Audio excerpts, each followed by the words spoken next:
Good morning. I woke up to a conversation in the Big Gamer Discord about lead finger in a Thibault grip getting cranked by people grabbing it. I've experienced this at least a few times a year for the last few years. Sometimes it hurts enough that I have to stop fencing. Sometimes I can keep fencing. Sometimes it's fine within 10 minutes, sometimes it's a couple of months. So, as you're holding the damn sword,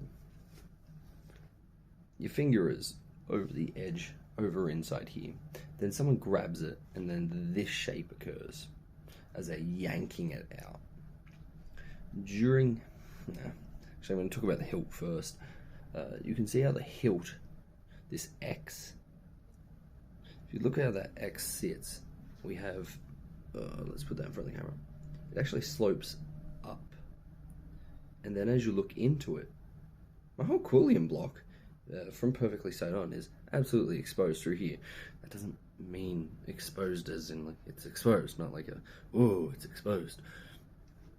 And that means that when your finger goes in, and it's over like this, as you get into these positions, you can actually get to about here before anything goes wrong. Where if we're on the other side, it gets to about here before it's already applying.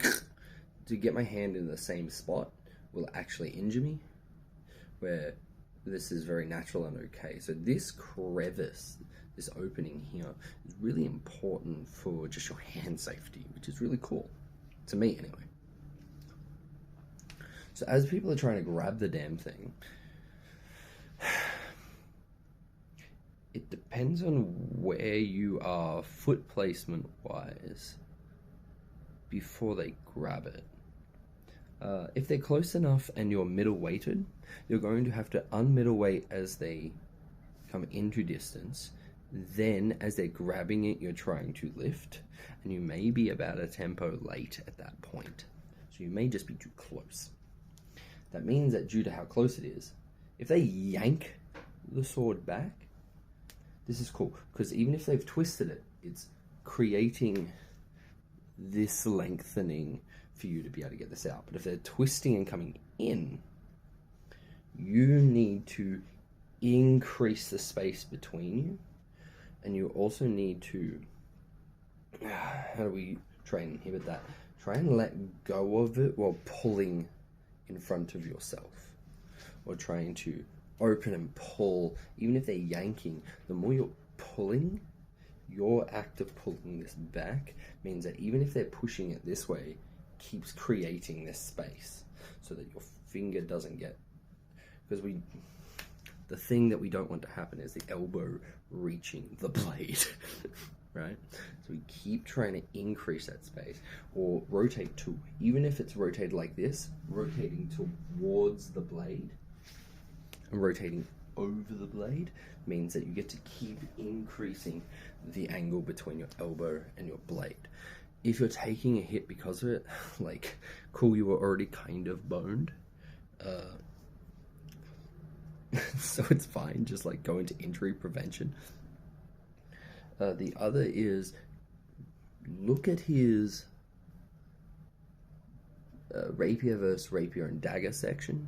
I fucking love that whole section. Oh my god, the wealth of beautiful information is... How close your foible is to their left hand means whether it's going to be grabbed or not, right? And if they're able to do a transfer into their other hand, you got to be looking at how you're attacking. Are you attacking through their strong? If you're attacking through their strong, they're going to place you into the other hand very casually. If you're attacking through their weak, they need to graduate first and hopefully catch it during the graduation. That should be a little bit harder for them. Or you're doing as a lot of these plays do suggest, which is attack through the strong as a feint, but the word feint carries the wrong baggage. You need to be going through that glacially enough and slow enough that when they go, you're attacking through my strong, I'll just grab the damn thing. that you're ready to go, cool, that's a win condition. The act of that tempo of you trying to grab it is a win condition. And if they're like doing the spicy old, I'm doing rapier and dagger, but this is my dagger, again, attack into the space slow enough that you can time the tempo of their reaching for with their left hand. Again, read the dagger and rapier and dagger section, the rapier and dagger and rapier section. The main points are you may be a little too close in certain interactions, but that's kind of vapid and kind of empty, so it doesn't really tell you what you can kind of do. So I won't harp onto that one too much. If you're not using a Thibault grip and you're using something with perfectly flat bars, you can bend up in like this. Like, it will probably shorten the life of it. They're all consumable anyway, but creating physical space here so that your finger can fit is a massive safety mechanism of this sword. Your primary goal when it's grabbed is to try and get the elbow to point straight again. Right? Trying to get this angle, because it's this, the elbow going towards blade is where the injury is going to occur.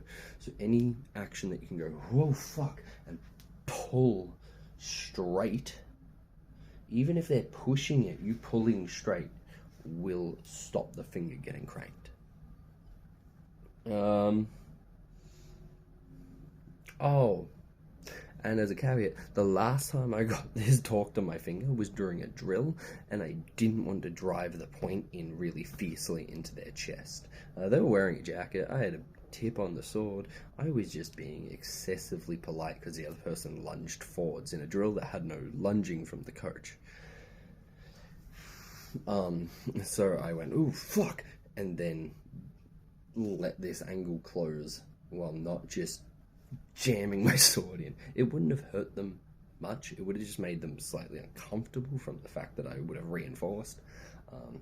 But that turns up when you're just being excessively polite on a fucking someone just having a dipshit moment. I'm not calling the person a dipshit. I'm just saying they had a dipshit moment. Sometimes just that's enough for you to end up like, I fucking can't. Does that make sense? So like just jamming that in and putting a nice little flex in my sword was actually the way I could have kept my finger safe on Monday. Hopefully this helps out heaps. Yeah, just keep anything that you can do to increase and keep this horizontal.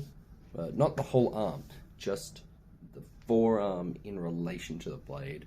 And that can be, and it doesn't need to be horizontal perpendicular with the planet, it just needs to be horizontal to itself. Rotating in, pulling the elbow back, pulling the elbow down, rotating over while pulling this way.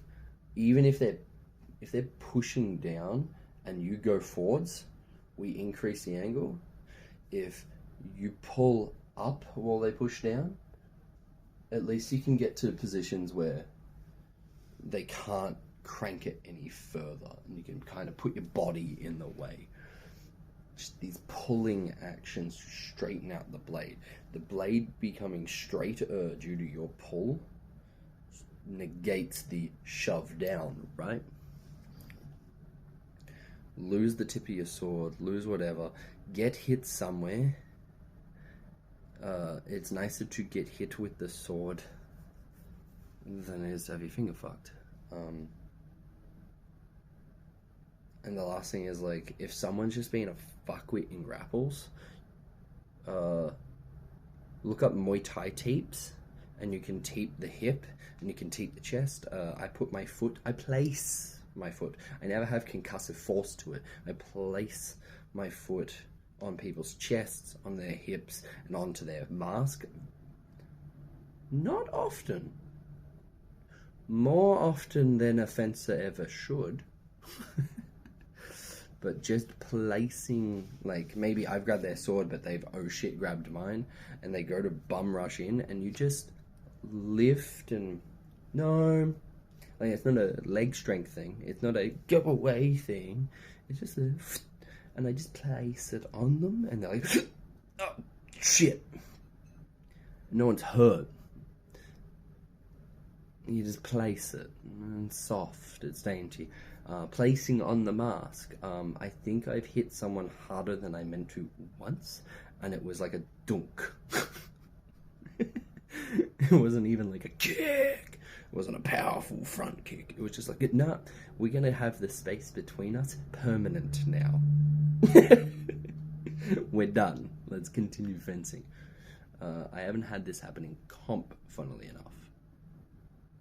Maybe because most of the time when people do moron rushes like that, it really only works because we're playing at an emotionally lower level, right? Cool. If that doesn't help, I'm a fucking shambles.